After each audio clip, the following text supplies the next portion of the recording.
l'église de ma famille. Mais c'est l'église de celui qui revient et qui est déjà maintenant pendant que je prédicateur. Restituons l'église de Christ à Christ. Ça ne nous appartient pas. Mais lorsque c'est pour Jésus-Christ de Nazareth, les portes de séjour des morts, les portes de la maladie, les portes de la pauvreté ne prévaudront point contre elle. À un certain moment, lorsqu'on est conscient du retour imminent de Christ, il y a un type de message qu'on ne peut que prêcher chaque jour. C'est pourquoi cette année, je vais concentrer beaucoup plus à enseigner, à former les gens,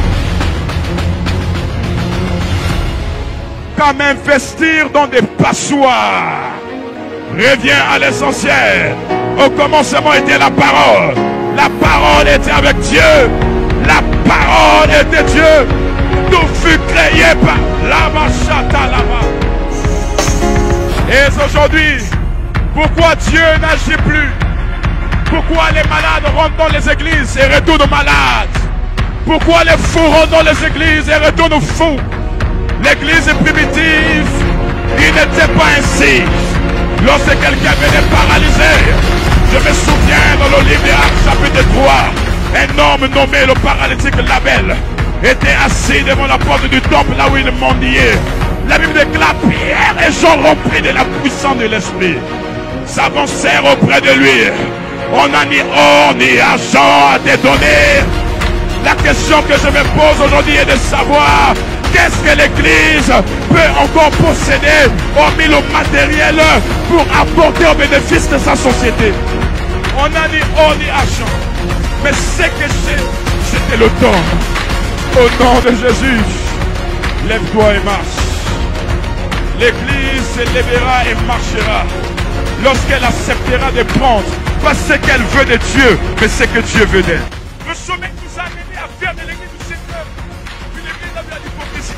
Une église, lorsque c'est la saison du manguier, la carnatier va manifester de la jalousie. Aujourd'hui, nous avons fait de l'église du Seigneur notre propre église par notre comportement qui ne glorifie pas Dieu. Combien de chrétiens sont assis dans les églises et ont la haine les uns envers les autres? Où est l'église de Christ?